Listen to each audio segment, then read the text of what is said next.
sebagai pintu keluar darurat atau yang bisa kita kenal dengan pintu evakuasi. Tangga darurat ini digunakan dalam situasi darurat seperti bencana, gempa, dan kebakaran. Seperti kasus pada di Bangladesh, yaitu kebakaran di gedung tinggi yang menewaskan 25 orang karena pintu daruratnya terkunci. Assalamualaikum warahmatullahi wabarakatuh. Waalaikumsalam warahmatullahi wabarakatuh. Selamat datang di acara talk show Bisi Kece Bisa Kasih Bersama Kece. Baik. Perkenalkan, nama saya Siti Nur Ayu Ganupoyo selaku tuan rumah. Di sini saya ditemani oleh para narasumber terhebat kita yang ada di depan ini dari tim dinas kesehatan dan tim dinas lingkungan dan dari tim ikatan psikolog sosial dan terakhir ada dari tim damkar. Dan di sini kita juga kedatangan bintang tamu spesial kita hari ini ada Kepala BNN Bapak Halim.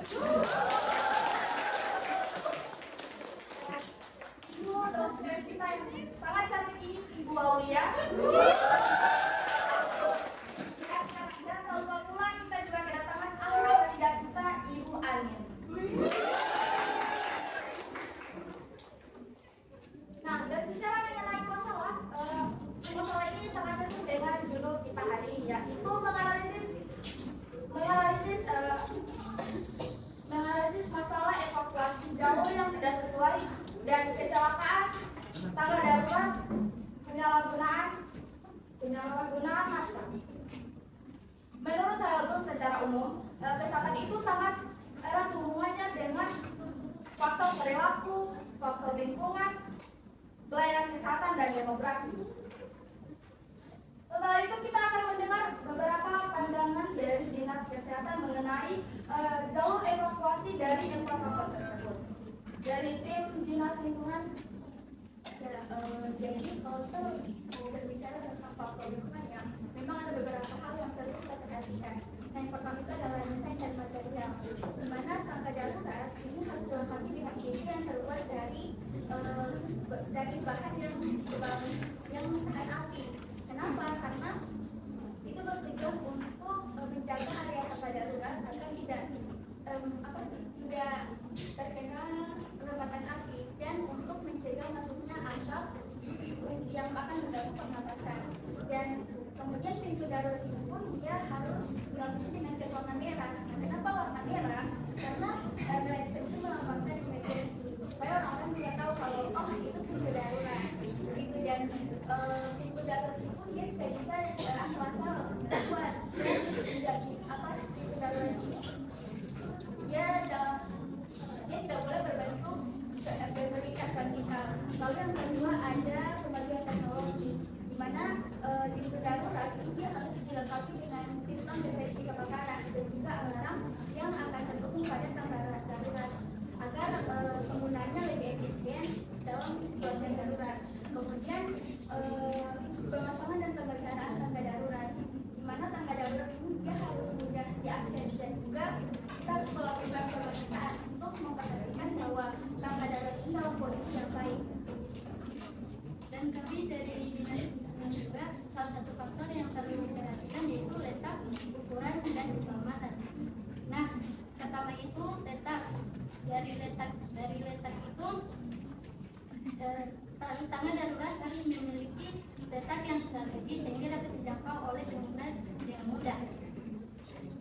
Dan selanjutnya ukuran tangga darurat memiliki ukuran 1,5 meter. Dan terakhir keselamatan. Tangga darurat harus memiliki peralatan keselamatan seperti pemadam kebakaran, lampu darurat, dan tombol alarm kebakaran. Baik, kita juga akan mendengar pandangan dari tim ikatan psikolog sosial. Baik, terima kasih. Kami melihat dari tim psikolog, kami lebih melihat kepada tiap-tiap individu atau perilaku masyarakat. Nah, perilaku masyarakat ini kami melihat tergantung pada pengetahuan mereka dan juga keterampilan atau kecakapan mereka dalam mengatasi suatu bencana terjadi. Nah, jadi kan kita ketahui nih kalau misalkan ada suatu bencana di suatu bangunan. Nah, kita perlu adanya pelatihan khusus supaya mereka dapat memiliki pengetahuan dan pemahaman bagaimana cara evakuasi yang baik dan benar sesuai prosedur. Dan mungkin kecakapan yang kita perlukan adalah bagaimana cara kita mengambil atau memfungsikan atau cara alternatif ketika dalam evakuasi atau berupa tangga darurat itu jauh, kita bisa dapat memfungsikan tangga darurat yang ada di dekat. Saya setuju dengan Ibu Mada bahwa seringkali tangga darurat ini digunakan dalam keadaan stres tinggi atau panik, sehingga dibutuhkan pola perilaku untuk memahami penggunaan tangga darurat ini, seperti pemahaman ini bisa dilakukan seperti latihan, seperti kata Ibu tadi, latihan serta simulasi evakuasi, sehingga saat terjadi situasi darurat yang sebenarnya setiap individu itu sudah siap. Baik, kita coba mendengar pandangan dari tim dinas kesehatan. Oke, dalam pelayanan kesehatan, ketika ada keadaan darurat seperti gempa bumi, kecelakaan atau keadaan bahaya lainnya, tentunya membutuhkan jalur evakuasi atau tangga darurat yang dapat mempermudah proses evakuasi. Jadi setiap staff termasuk petugas medis ataupun non medis harus dilatih tentang prosedur evakuasi darurat, termasuk penggunaan jalur evakuasi atau tangga darurat. Apabila dalam gedung tersebut terjadi keadaan yang tidak diinginkan, maka petugas tanggap daruratlah yang bertugas memberitahukan kepada seluruh penghuni ruangan dan gedung untuk melakukan evakuasi tangga darurat atau jalur evakuasi yang disediakan. Kami dari Dinas Kesehatan juga mengikuti peraturan Permenkes nomor 48 tahun 2016, yaitu dalam sebuah gedung yang memiliki lebih dari 3 lantai harus mempunyai 2 buah tangga darurat, yaitu berjarak sekitar 45 meter. Dan apabila di dalam gedung tersebut terdapat alat pemadam api, jaraknya maksimal 65,7 meter. Tangga darurat harus dipisahkan dari ruang-ruang yang lain dengan pintu yang mudah diakses dengan tanda petunjuk keluar atau exit yang tetap menyala walaupun dalam keadaan listrik padam. Dan lebar tangga darurat itu sekitar maksimal 1,20 meter, tidak boleh berkecil ke arah bawah, tidak boleh berbentuk lingkaran, dan harus dilengkapi dengan pegangan yang kuat. Baik, terakhir kita akan mendengar pandangan dari tim damkar. Ya, baik. Menurut pandangan saya mengenai alasan melengkapi, jadi ada beberapa faktor yang membuat tangga darurat tidak sesuai. Di antaranya letak tangga darurat di lantai tanah tidak sesuai standar karena jangkauan yang dimiliki bangku bangunan dan